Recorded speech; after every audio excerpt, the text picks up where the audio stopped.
Wander Waals was a scientist जिसने ये describe किया कि जो रियल गैसेस हैं वो आइडियलिटी के क्राइटेरिया से क्यों कॉम्प्लाई नहीं कर रही हैं, और इस चीज के लिए काइनेटिक मॉलिक्यूलर थ्योरी के जो डिफरेंट पॉस्टुलेट्स हैं, जो 8 पॉस्टुलेट्स हैं, उनमें से 2 को चैलेंज किया गया कि उनमें प्रॉब्लम है जिसकी वजह से जो आइडियलिटी का क्राइटेरिया है वो मैच नहीं करता with the real gas characteristics.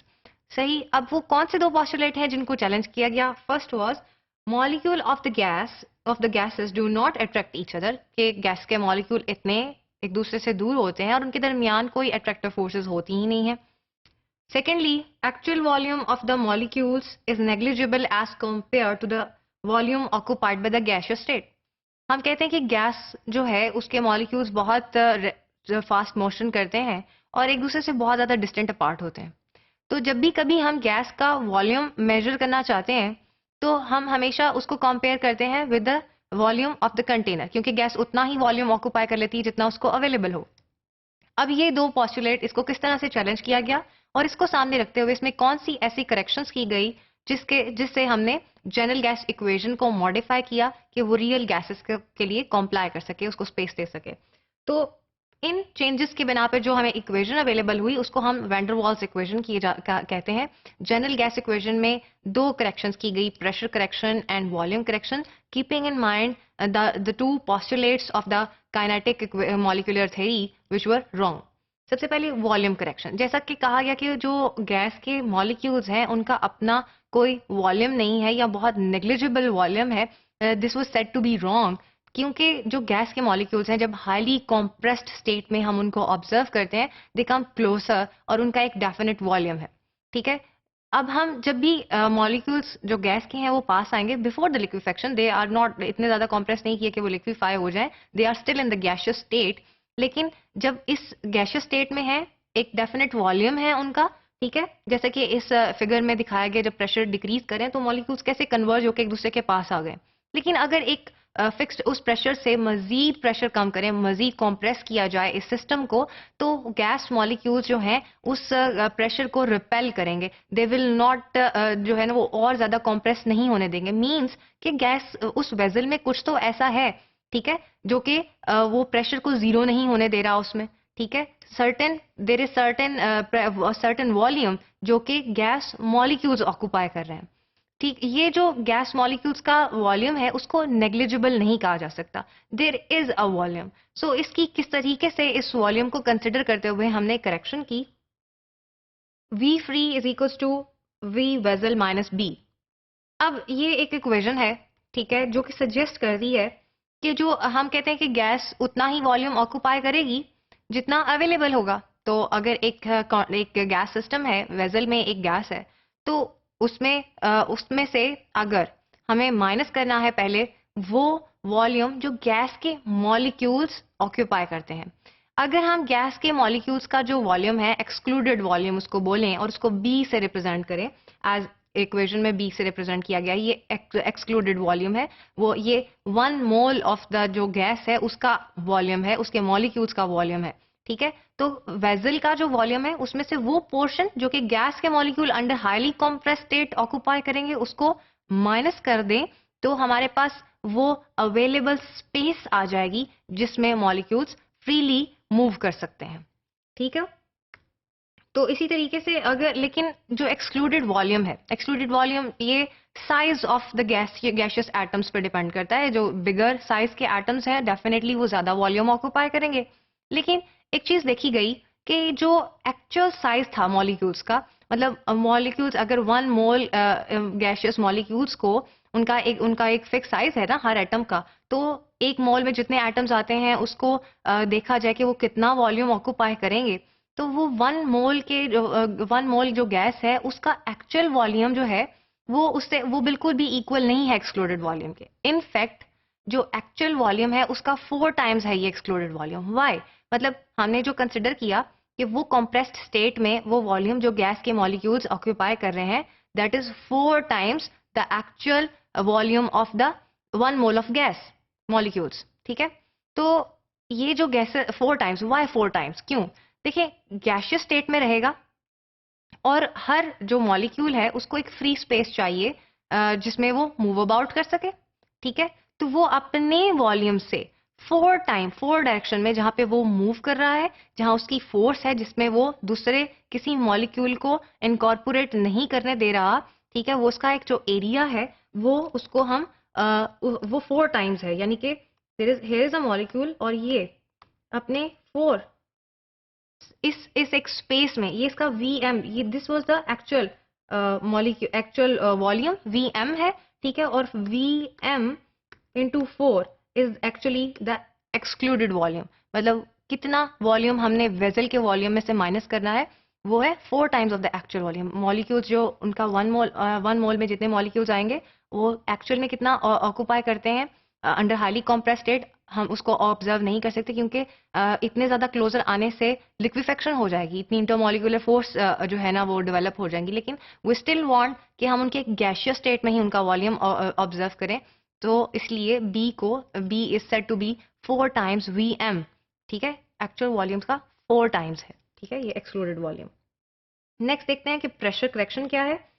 ये तो हमने की वॉल्यूम करेक्शन, एंड अब इसी इक्वेशन को एलाबोरेट करते हुए इसके डिफरेंट पार्ट्स को स्टडी कर लेते हैं। बी जो है एक्सक्लूडेड और इनकॉम्प्रेसिबल वॉल्यूम है, this is not available for the free motion, ठीक है, और Vm actual volume of the 1 mole of gas, ठीक है। अब है प्रेशर करेक्शन। प्रेशर करेक्शन करते हैं जनरल गैस इक्वेशन में, PV is equal to nRT, volume को हमने करेक्ट किया, अब प्रेशर को करेंगे। अब जब हमने डिफरेंट जो फॉल्स पॉस्टुलेट थे उनको जब मेंशन किया, हमने कहा there are no forces of attraction between the molecules of the gas, जो कि गलत था, क्योंकि जो फोर्सेस हैं दो they are weak ones but they are not negligible, ठीक है। तो जब हम कहते हैं कि एक मॉलिक्यूल है गैस का, it is free to move about in gas, it is free to collide with one another and with the walls of the container, और जब भी इफेक्टिव प्रेशर लिया जाता है किसी गैस का, तो हम देखते हैं कि द कोलिजन उसने कितना स्ट्राइक किया वॉल के साथ, और pressure is equals to force over area, force पर यूनिट एरिया, तो जितना वॉल्स के साथ स्ट्राइक किया वो है इफेक्टिव प्रेशर जो कि गैस एक्सर्ट कर रही है।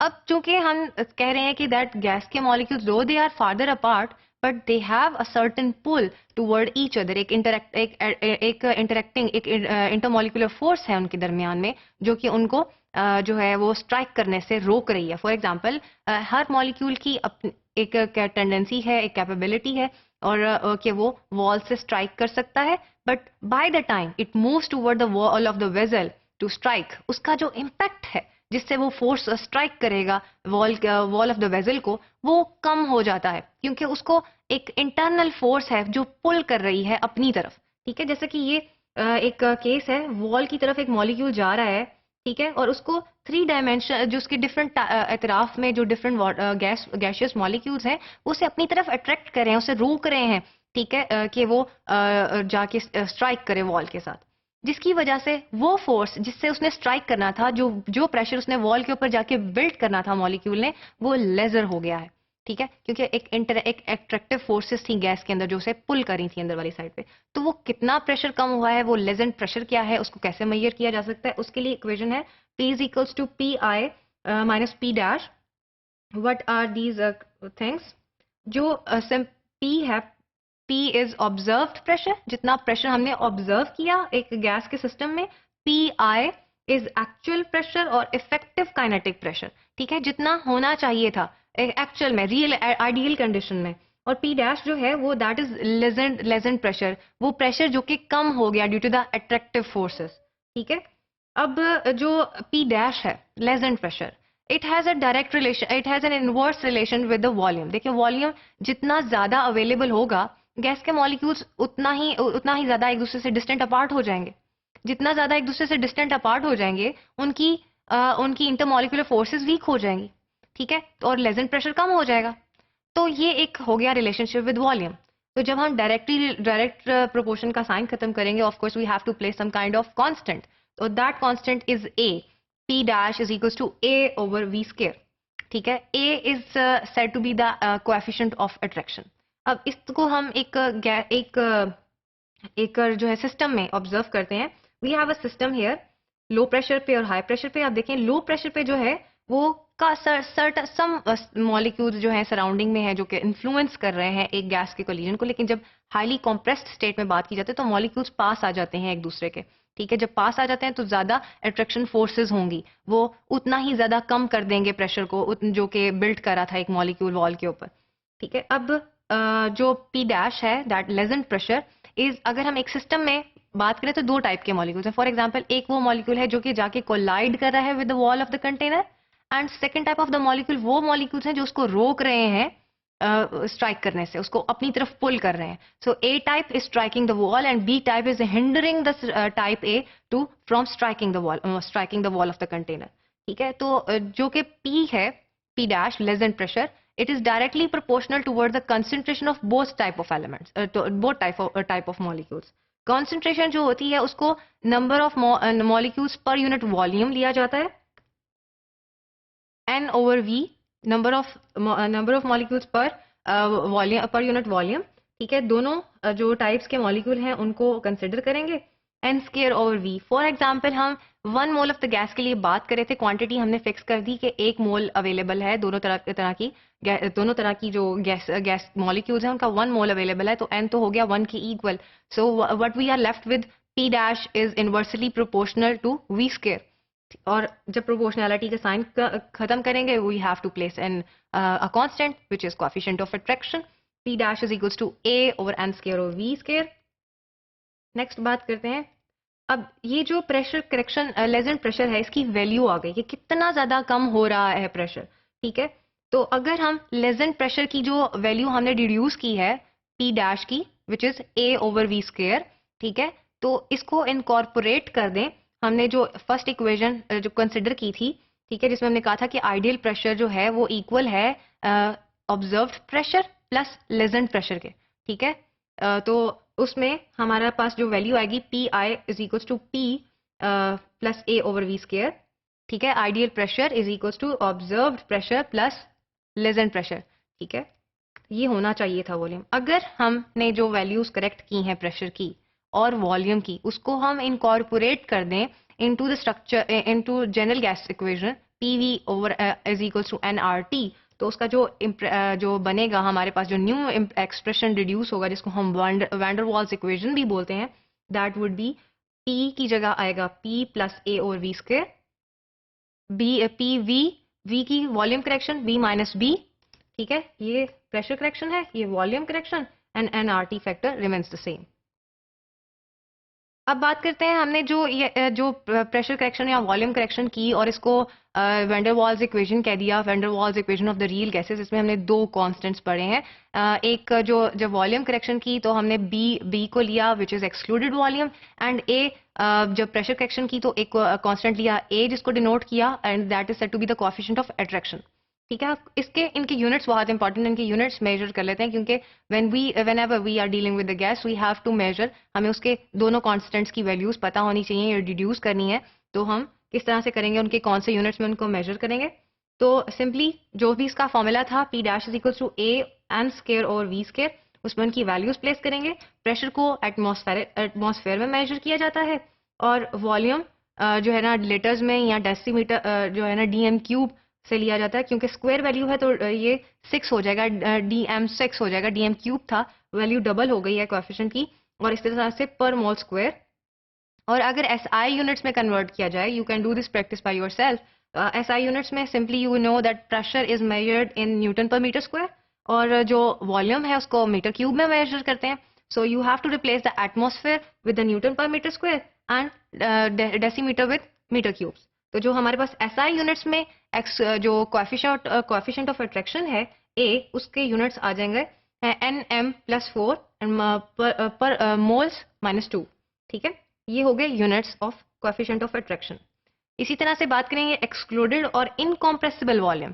ठीक है, B जो हमने वॉल्यूम करेक्शन की थी, ठीक है, उसमें जो B है इनकॉम्प्रेसिबल वॉल्यूम या फिर कॉम्प्रेसिबल वॉल्यूम, इनकॉम्प्रेसिबल वॉल्यूम और एक्सक्लूडेड वॉल्यूम जिसको कहा, वॉल्यूम है पर एक यूनिट का, ठीक है, तो उसके यूनिट्स हैं DM क्यूब पर मोल।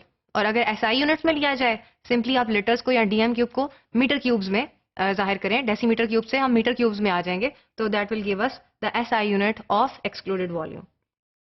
यहाँ पे हमारे पास एक डेटा है हमारे पास डिफरेंट गैसेस की हमने जो ये हमने इनकॉर्पोरेट किए हैं जनरल गैस इक्वेशन में constants coefficient of attraction and excluded volume इनकी वैल्यूज ली गई हैं। आप इन दोनों वैल्यूज को डिड्यूस कर सकते हैं। अगर आप कोई गैस सिस्टम लें, ऑक्सीजन फॉर एग्जांपल, उसको under fixed pressure volume and temperature के अंडर जो है ना मेजर करें और उसकी पीवीटी की value, pressure volume and temperature की वैल्यू चेंज करके एक और सिस्टम जनरेट करें और उस पर ऑब्जर्व करें, तो दो सिस्टम्स का कंपैरिजन करके आप ए और बी वैल्यू जनरेट कर सकते हैं। बट किसी एक गैस के लिए किसी एक पर्टिकुलर गैस के लिए उसके ये दोनों कांस्टेंट जो है उनकी एक फिक्स्ड वैल्यू होगी। और ये याद रखिएगा कि जो बी है, बी जो है डिपेंड करता है साइज ऑफ द मॉलिक्यूल पे, ठीक है, और जो ए है that depends on the attraction among the molecules, ठीक है, कितनी अट्रैक्शन है, इंटरमॉलिक्यूलर फोर्स कितनी है। तो हीलियम से जब कार्बन डाइऑक्साइड पे जाते हैं तो moving down in the table हम देख रहे हैं कि दोनों जो वैल्यूज हैं ए और बी की वो आहिस्ता आहिस्ता ज्यादा हो रही हैं। हीलियम एंड हाइड्रोजन के केस में ए एंड बी जो दोनों फैक्टर्स हैं उनकी वैल्यू बहुत लेजर है, इसीलिए हीलियम एंड हाइड्रोजन जो है वो closer to the criteria of ideality भी है, क्योंकि हीलियम एक तो नॉन पोलर गैस है, ठीक है, नोबल गैस है, इसके मॉलिक्यूल्स जो हैं इंटरेक्ट नहीं करते इतना एक दूसरे से, इनके दरमियान में वेरी वेरी वीक जो है ना लैंडर डिस्पर्जन फोर्सेस होती हैं, और जिसकी वजह से एक मॉलिक्यूल के ऊपर सराउंडिंग मॉलिक्यूल्स की अट्रैक्शन बहुत कम होगी। और इसी तरह से जो इसका एक्सक्लूड साइज अगर देखा जाए हीलियम और हाइड्रोजन दोनों का, जो कि closer to the ideality criteria है, तो दोनों ही स्मॉल इनका साइज होता है। जबकि अगर इसी टेबल में मैं देखूं कि कार्बन डाइऑक्साइड जो कि एंड ऑफ द टेबल पे प्लेस्ड है, carbon dioxide is relatively bigger molecule है इसका, इसमें ऑक्सीजन है, कार्बन है, ठीक है, और इसके दरमियान में अट्रैक्टिव फोर्सेस भी ज्यादा है, साइज भी ज्यादा है, जिसकी वजह से वैल्यू ज्यादा हो जाती हैं। इन्हीं तरीकों से हम एक क्वांटिफाई कर सकते हैं that how much these values are closer, how much these gases are near to the ideality as well.